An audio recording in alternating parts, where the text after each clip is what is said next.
machine is faster than you are. A phrase that was on the back of the seat of my parents' single-engine modified pulling tractor. And a phrase that I was taught at a young age when working around farm equipment and on the farm in general. Growing up on a farm, you take every precautionary measure to try to prevent injury. Because in this life, you don't always get a second chance. And on the farm, that can mean life or death. I want to show you something that my dad showed me when I was very little. And it's also a demonstration that I used to do when I taught high school agricultural mechanics. And it is to represent the power of PTO. And this can also represent an auger. So I just have a drill with a drill bit in it. This can represent, if you're just pushing or pulling on it very slowly, how an auger moves. So think of it when you are drilling, that you're drilling in a hole, and then when you pull that out, you've got all those wood shavings. That's exactly what an auger is doing. It's moving so that it can move, usually grain is what we're moving with an auger, or feed, okay, whatever it is you're moving. But this drill bit works for a really good representation of a PTO and how fast a PTO actually spins. This is very slow compared to a real PTO, but it can show what happens if you were to accidentally lean against it. It's gonna pull you, it's gonna wrap you around it is what's going to happen. And so what I would do is I took my drill and I would take a towel and I just hold the towel in front of it. And it doesn't matter how hard you try. I love to have football students try to do this, not to pick on my football students, but the big bad boys, right? Try to have them hold on to this, thinking that they could get away from it. You can't. This machine, it's stronger than you are. How do we get the power to operate some of the equipment?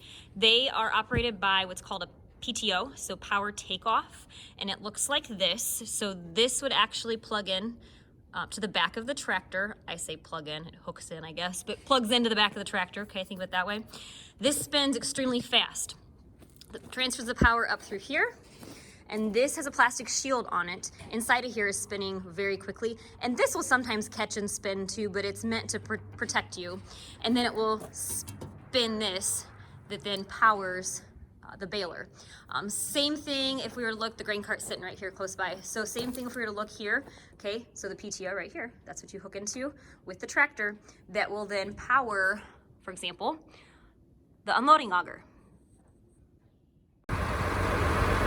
Where does the PTO hook into on the tractor? This is the back of it, and it's right there. That's where you hook into.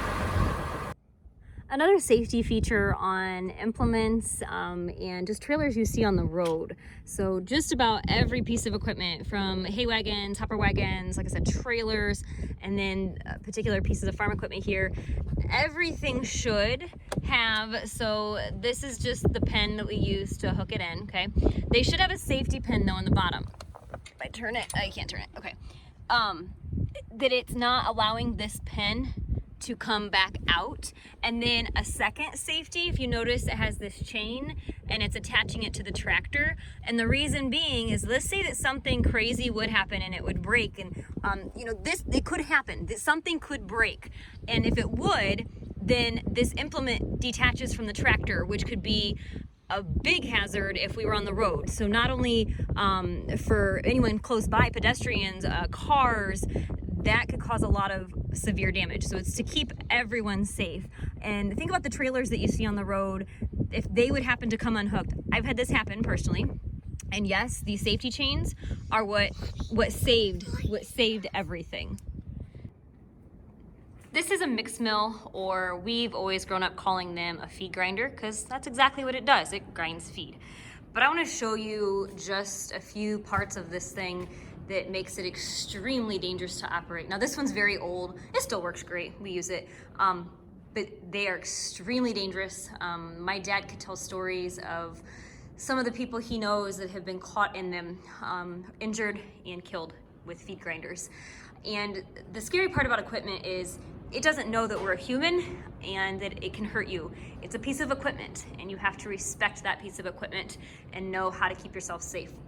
And so first of all, so I've mentioned PTOs already and how they turn. So this feed grinder is equipped with a lot of auger systems. So you notice this, so this is turning and it's always open like this, okay? And the reason being is because you have to be able to add components to it. So a feed grinder or mix mill is a giant KitchenAid mixer. Think of it that way, okay? Giant KitchenAid mixer for your animals.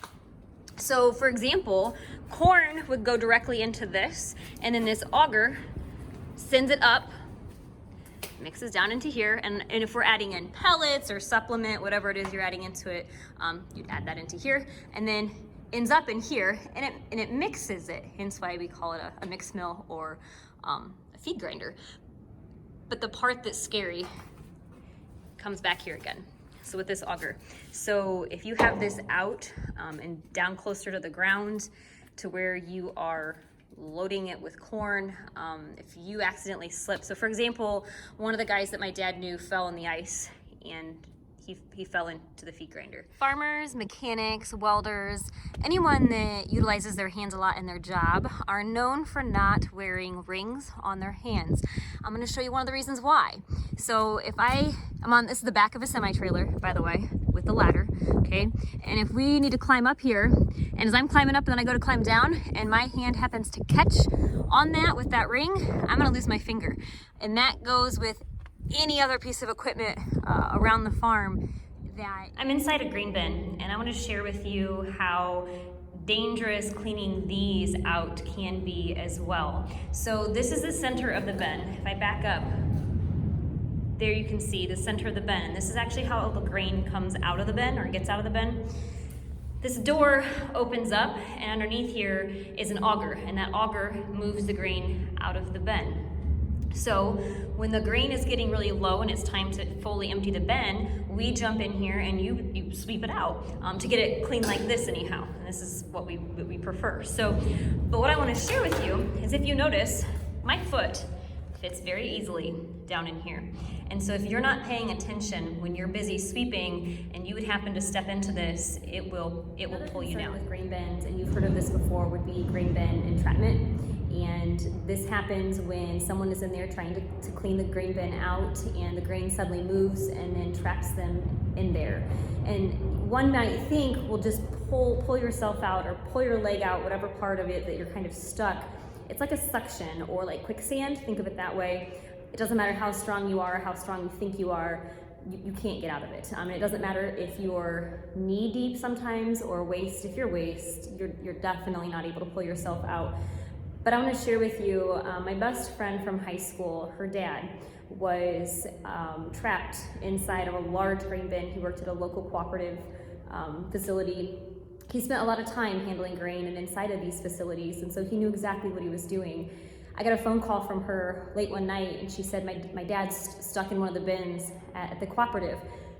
So I met her at the cooperative, and when I got there, every farmer in the area was there with wagons, the semis, which is what we haul all of the grain in.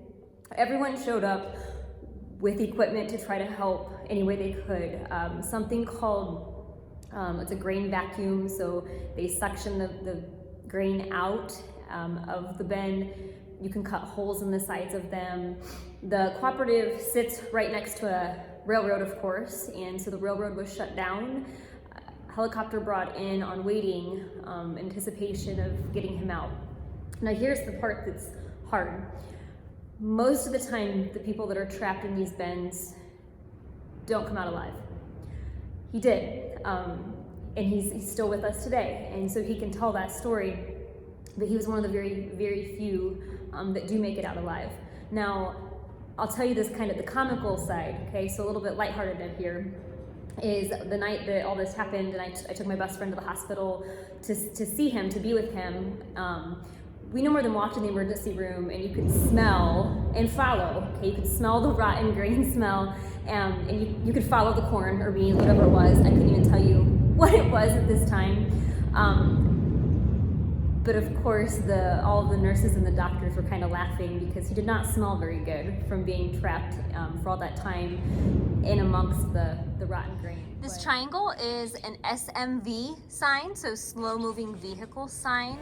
It is actually required by law that all vehicles or pieces of equipment that cannot maintain a speed of 40 miles per hour or faster have this triangle SMV sign. You'll also notice the reflective stickers on both sides of this wagon, and then a lot of pieces of equipment even have lights. And we don't use this wagon very often, but for when we need to, it is equipped with all the safety features that we can possibly have on it, so that way people can see it when we're on the road.